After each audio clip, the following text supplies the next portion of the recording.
Now, having somewhat successfully established my press credentials, and because you and I have at least one thing in common, which is that all of us deal with language all the time, I thought it might be nice today for me to come to you with some of my language complaints. Certainly not to blame them on you, although, of course, you are implicated. And not that you can help it. I mean, the problem is really with the people you cover. The politicians, the celebrities, and the lawyers. And although their level of insincerity is astonishing, it's still kind of fun to hear them talk. In particular, it's fun to listen to Washington talk. Whenever the issue of term limits comes up, I always tell people the only term limits I'm interested in would be to limit some of the terms used by politicians.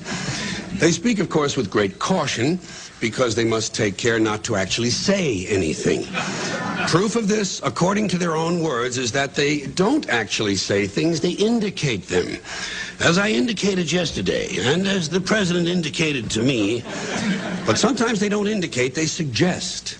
Let me suggest that as I indicated yesterday,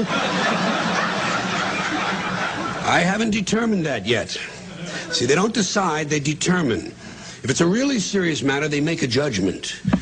I haven't made a judgment on that yet. When the hearings are concluded, I will make a judgment, or I might make an assessment. I'm not sure. I haven't determined that yet. But when I do, I will advise you. They don't tell, they advise. I advised him that I had made a judgment. Thus far, he hasn't responded. They don't answer, they respond. He hasn't responded to my initiative. An initiative is an idea that isn't going anywhere. When he responds to my initiative, I will review his response, take a position, and make a recommendation. See, they don't read, they review. They don't have opinions, they take positions, and they don't give advice, they make recommendations. And so, at long last, after each has responded to the other's initiatives, and each has reviewed the other's responses, and everyone has taken a position, made a judgment, and offered a recommendation, now they have to do something. But that would be much too direct. So instead, they address the problem. We're addressing the problem, and we'll soon be proceeding. That's a big activity here in Washington. Proceeding. They're always proceeding or moving forward. A lot of that goes on. Senator, have you solved that problem? Well, we're moving forward on that. And when they're not moving forward, they're moving something else forward, such as the process. We have to move the process forward so we can implement the provisions of the initiative in order to meet these challenges. No one has problems anymore. Challenges. That's why we need people who can make the tough decisions. Tough decisions like how much soft money can I expect to collect in exchange for my core values?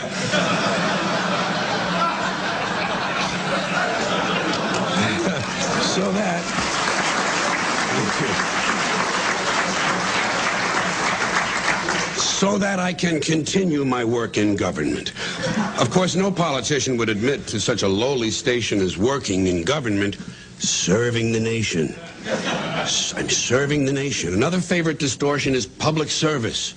I'm in public service. I like America, don't you? The food is great, but the public service is terrible. Now, folks, a question for you. Do you think it's possible that one of these politicians, whose judgment is so poor that he honestly thinks of himself as serving the nation, might occasionally be expected to indulge in a little patriotism? Huh? What do you think? Well, of course, not only is it possible, it's inevitable, and that's when he's at his very best. That's when he trots out the really good stuff all across this great land of ours, the greatest nation on earth, the greatest nation in the history of the world. And in times of military crisis, you can be sure that someone in a suit in this town will eventually plant himself in front of a camera and carry on a great deal about the most powerful nation on the face of the earth. Now, normally, during peacetime, the politicians will refer to people in the military as our young men and women stationed around the world. But in wartime, they quickly become our brave young fighting men and women stationed halfway around the world in places whose names they can't pronounce, wondering if they'll ever see their loved ones again.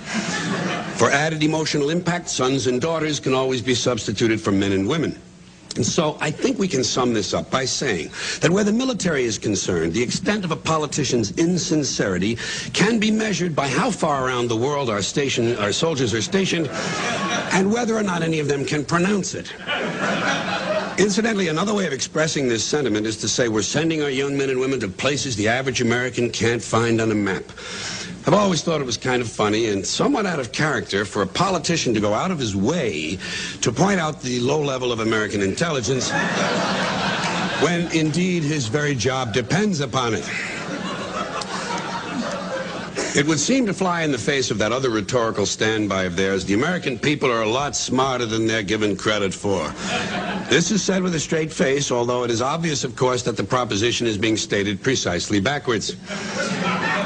But the politicians, God bless them, or something like that, they're at their most entertaining when they're in trouble. When they're in trouble, their explanations usually begin simply with words like miscommunication. What did you do wrong, Senator? Well, it was a miscommunication. Or I was quoted out of context. Better yet, and more ironic, they twisted my words.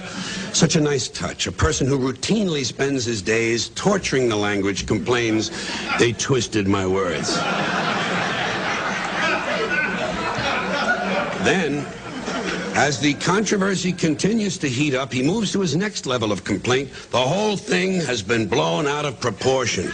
It's always the whole thing. Apparently, no one has ever claimed that only a small portion of something was blown out of proportion. Has to be the whole thing.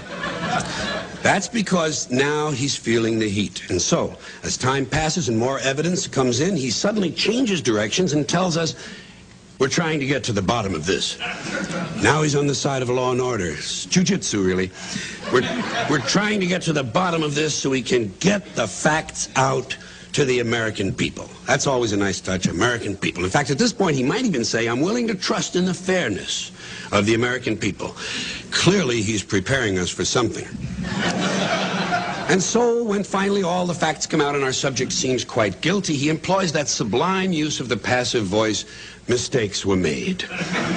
Mistakes were made, don't look at me, probably someone in my office. Things are moving faster now. Mistakes were made is rapidly overtaken by there is no evidence. No one has proven anything. Eventually I will be exonerated. I have faith in the American judicial system and that certain sign that things are closing in. Whatever happened to innocent until proven guilty? Whatever happened? Well, Well, he's about to find out. And we know this must be true because the next thing we hear from him is, I just want to put this thing behind me and get on with my life.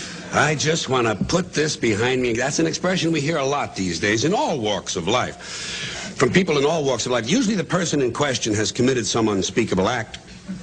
Yes, it's true, I strangled my wife, shot the triplets, set fire to the house, and sold my young son to an old man on the train.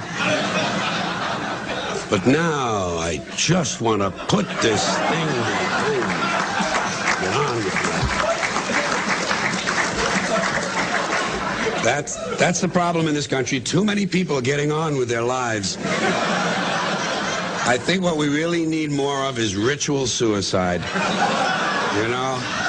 Never mind the press conferences. Get the big knife out of the drawer. Personally, what I want to do is I want to put this thing behind me and get on with my life, thing behind me and get on with my life. I'll repeat that for you. Personally, I want to put this thing behind me and get on with my life, thing behind me and get on with my life. And just to round out this section, let's hope there's a special place in hell reserved for those who have recently decided to take responsibility for their actions. That's the big thing now, taking responsibility for your actions, like it's a recent discovery. You know, he's taking responsibility for his actions. Well, isn't that wonderful? Ask him if he's willing to take responsibility for my actions, along with my alimony, my car payments, and my gambling debts. Now, continuing with more of these more general language complaints and forgetting the Washington angle.